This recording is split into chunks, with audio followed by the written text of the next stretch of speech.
Right, tadzoka zvakare nhasi Friday 31 October 2025. Ndina Ango Saint. Ango. Mukoma chibanda. Muri sei? Mushe munofarere mukoma. Kuno kuboze kuti. Anditi. Mudara. Mambo. Zviri kufamba here? Mushe. Handitika. Aiwa takachengetwa nashe. Handitika. Izuva chete. Riri kugadzirira kunaya kwemvura asi takachengetwa. Ndinovimba kuti paichazonatsonaya chaizvo. Ichiri kumbonayiko zvinenge bumarutsva. Asi paichanatsonaya chaizvo. So ndorinoteera iri. Munenge mabuda mamurugara. Aiwa tinotenda nemashoko akanaka muri kutaura. Ndicho chishuwo chedu chese mufunge kuti dai zvaitoita kana nhasi chaiye kuti vange vari vanobuda mumarata umu vachipindawo mumba. Chinhu chingatifadza zvakanyanya. Ndichiti muri sei muri yeZimbabwe kwese kwamuri muchindoona ndiri kungoti kudai izvi pane kakudzamirwa kamwe kaunoita kekuti kana mashoko unomaona achienda kure. Zviri kuitwa nemhuri yeZimbabwe kana uri wasaririra mukana uchiripo. Ndozvazvakanakira kuti mukana uchiripo, magonhi achiri akavhurika ekuti unokwanisa kubatanawo nevamwe, wobatiranawo nevamwe senyika yeZimbabwe, basa richienda mberi. Baba Chirenji, Baba wangu. Chimbovapa update. Zviri kufamba here? Ndaona zvandishamisa pagroup. Ndapindwa nechando. Asi hachisi chando chokutonhorwa kuchipisa kudai. Chando chemufaro. Pana amai vedu vatiitira zvakatikoshera. Hakusi kuti vamwe vese havana kutiitira zvakatikoshera. Asi patanga taperera vasumudzira zvine simba. Saka ndoda kuti aiwa amai nevamwe vose vana amai nana baba vose. Aiwa basa riri kuoneka riri kushandwa. Tiri kuriona tiri kuramba tichiritenda. Imi makandikoshera nechikonzero chokuti dai musipo zvichida ndichisipowo zvakare. Asi nechikonzero chokuti makandikoshera ndiri pano. Ndichingoramba ndichikutendai mose. Nyika yose kubva Limpopo kusvika Mheno mese ndinokutendai. Baba ndoda kuvatenda vana. Ndiri kuona mashoko enyu ari kusvika paapererwa. Asi munoziva kuti chinhu chikange chiri chekutaura munhu ari kwaari unogona kusanzwisisa kuti ari kurevei. Ndosaka muripo kaimi sekuru wenyika mogona zopatsanura unazoita deep.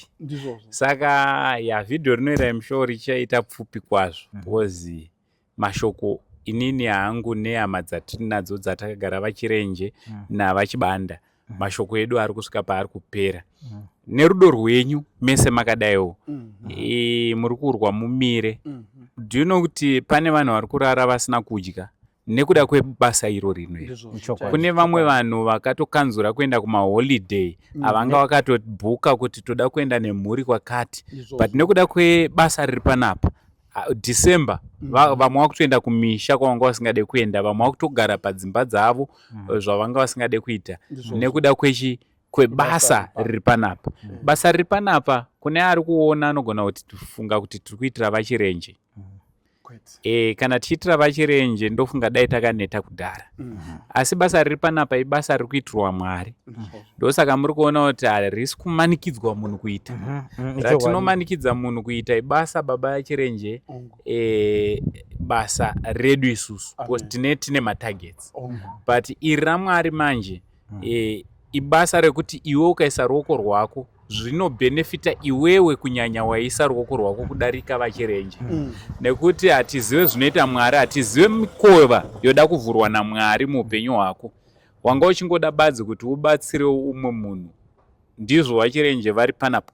Ona vachirenje kugara kwavo panze seadvantage kwauri yekuti uropafadzwe naMwari.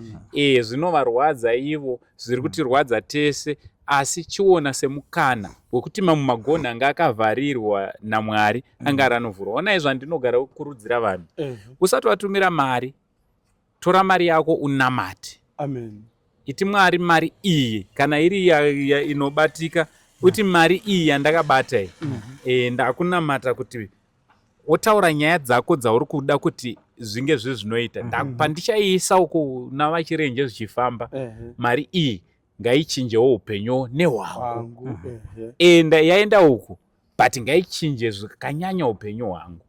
Tingataura zvakawanda zvikawandisa. Nekuda kwenguva angomuziva tinenge toda kumhanyira. Right, nekuda kwenguva rege ndipedzisa. Zvatakaitirwa nezuro, zvatakaitirwa nezuro. Ndinopererwa zvatakaitirwa nezuro. Nebasa riri panapa ndinopererwa baba chirenje. Handisi kuda kupedza nguva, pane vanonzi Mai Honorable Jere. Mai Honorable Jere ndo vane mari iri panapa. Baba mari iri panapa inosvika iyo $2,300. Mai ava hazireve kuti vanayo yakawanda. Mai ava pandakatamidzwa mari iyi ndakanatsoona rinonzi rudo rwaMwari pamunhu. Ndakaona agape kind of love. Yekuti neni ndakatadza, unoziva kuti ndakatadza kana kuti thank you. Ndakangoti amai zvamaita izvi ina mashoko anogona kutolimita kutendwa kwenyu naMwari. Mwari ka ivo ndivo vari kuziva zvamaita nezvepamabvisa nevamuri kuitira. Mwari ngavachiita pariri kuda kugadziriswa. Ndo zvandakataura. Saka baba chirenje ndoda ndisvitse mari inoyi mumaoko enyu. This is $2,300. Zvavakaita vakati mari yedu zvairi pa 12.7 panguva yavakatipa vakabva vati zvairi pa mari yedu zvairi pa 12,700 ngatichiite kuti isvike pa 15,000. Saka yasvika pa 15,000 mari iyi nekuda kwemari iyi. Ndo zvatatiuyozosvitsa panapa. Mungadawo kuti kudi kutanga kuhama dzese dzakatanga basa iri tichizosvikawo pana Mai Jere vaita basa rakanaka kwamuri. Ndoda kuvatenda. Munorangarira Uncle Sam chinotevera makomenti ka. Tine hama yokutenda, hama yakaisa rudo yakatisira 1 zig. Takanamata takati Mwari mazvita zvenyu. Kwanga kuri kuvaka kusvika pachipo chikuru chauya. Saka zvose zvakabviswa izvi zvinonge zvichingoenda panhamba imwe chete zvichivaka namba imwe chete inonzi 25. Saka toda kuti tivatende vose, tikutenda naivo amai Honorable Jere kuti amai ndo mwoyo kubereka. Mazvita zvenyu tinokutendai. Isusu mazwi anopera baba, asi Mwari wega ndiye akutendei. Ndinotenda baba, ndinotenda amai. Naivo baba ndinovatenda Honorable. Vaita chinhu chakanaka. Wakaona kazhinji tinogara tichitaura kuti amai vanopiwa instruction nababa, asi baba vakanonoka vanopiwa instruction naamai. Zvinenge zvichingovaka chinhu chimwe chete, asi regai titi Honorable naamai aiwa maoko edu kwamuri. Naiye taisa maoko Mai Honorable pamwe chete nababa aiwa taisa maoko. Ngazvirambe zvakadaro, zvisagumire kuita pana vachirenje chete. Rambai muchiitira zvakare kune vese vamunoona vakakodzera kuti vabatsirikane. Handisati ndakamboona Manasi Chibanda achiita confusion yakadaro. Ndati ndikudzei mushure meunge mari iyi payakasvitswa mumaoko edu patakati takwenda Manasi akaita dzungu rekuti akaita seachatsikwa nemota achimhanya kunopinda mumota. Pane rudo rwaunenge usingatarisire. Isusu taitodzana tichiti ukaona tikapiwa 500 kana 300 hatine tadhonza zvisingaite. Akaita confusion. Pavakandidaidzawo pawatiti hande tinotambira mari taitendetaise kuti vamwe chapiwa 300 or 500 but zvazobudawo kuti azoshamisika. So it was unbelievable kuti zveshuwa here kumana ndo mari yatapiwa. Saka ndoda kuti muzive chinhu ichi. Kune vachaona video iri muchariona a day after tatobva panapa. Handiti ndati zvijeke vamwe vangati ko zvamakapfeka ndo zvamanga taritora musi unoyo but richazopostwa mangwana. Why ndiri kutaura izvi? vanhu vari kufunga kuti mari iyi ichasara panapa. Vanogara uma vanogara panze avo. Kune vari kuda kutodzidzisawo chinhu chakanaka kukurudzira, but unotoona kuti umwe akutoenda kuma extremes woti inopiwa mari comment section mari kuchirenje parodhi ipopa imi nekutarisawo kwenyu. Alright, amunaona zojekesa chibodi penguwa. Video iri taritora musi wa 30 October 2025. Tataura pandaisa intro paipe ndataura zita rekuti day rekuti 31 because ndopara postiyo ndoparida kubuda video ndopariri kutobuda ndopamuri kuriona. Also kandi emphasize zvakare mari haisi kuzosara namudhara panapa izvi. tatodana muzukuru uya aripo akatomira apo ari kubva atodi atotora otodrive otodi tangoya panapa kuti hand over waverenge mari yeconfirm mari inochengetwa nzvimbo iri safe. Mudhara panapa kana mukada nezvavo mudhara kana foni hauiwane nekuti pavanorara vanenge vasina kana cent panapa. Mudhara havatori mudhara yemaziga havazoshayiwa wemadomasi wemadomasi vanovakuwadzisa chamari aiwa vanenge vasina chibasa. Nditaure zvomanana pane chimwe chinhu chamataura baba chandoda kuti nyika nemhuri dzose worldwide zizive. Mari inonzwa kutaura kwaitwa nasekuru venyika. Zvakakosha kuti mari yako kana ichienda muchiitiko chakadai iwe itaurire mari yako kuti enda unoshandira chirenji. Paichashanda pamba pachirenji newewo ungausangana nemakomborero ako.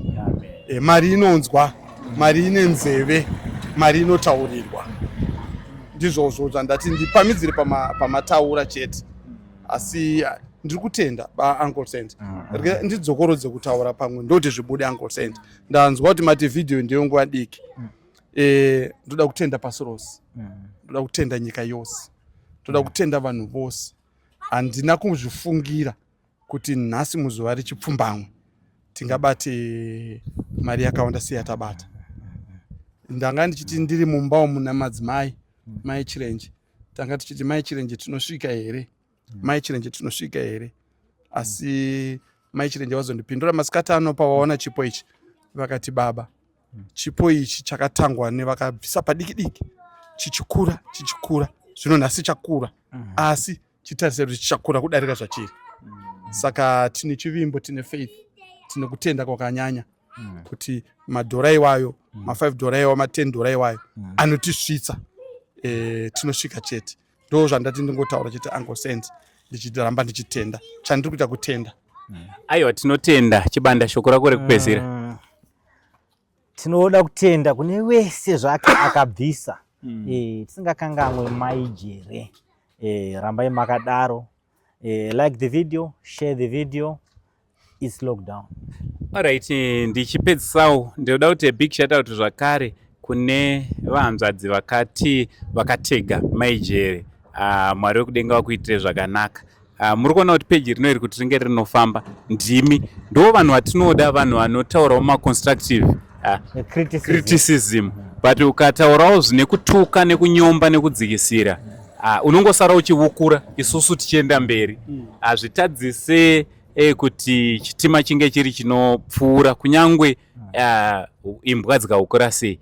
Saka iwe uchirega kuukurira chitima pachinopfuura, instead be part of the wagon. Pindawo matroko imomo matrori uchienda pari kuenda vamwe. Mwari wekudenga vachitiitira zvakanaka. Thank you so much. Mwari wekudenga vakukomborei. Zita riri pachitupa ndinonzi Uncle Sent. Ndanga ndichifamba naManners mwana weko wachibanda. Makanganisa. Ndakunzi Mambo Chibanda. Namambo vachibanda ava tavapa zita idzva ravapihwa pano padanga pano patiri. Takuvati Mambo Chibanda. Vakomana vamazuva ano vasazoita mistake kuti mambo vanogondotadza kupronounce kuti mambo kunzi Chief Chibanda. Ndaona Chibanda kukoma chifu wadzingwa because unonzi chenda unotonga uri kwako. Aiwa tinotenda. Much love and God bless you all. Amen.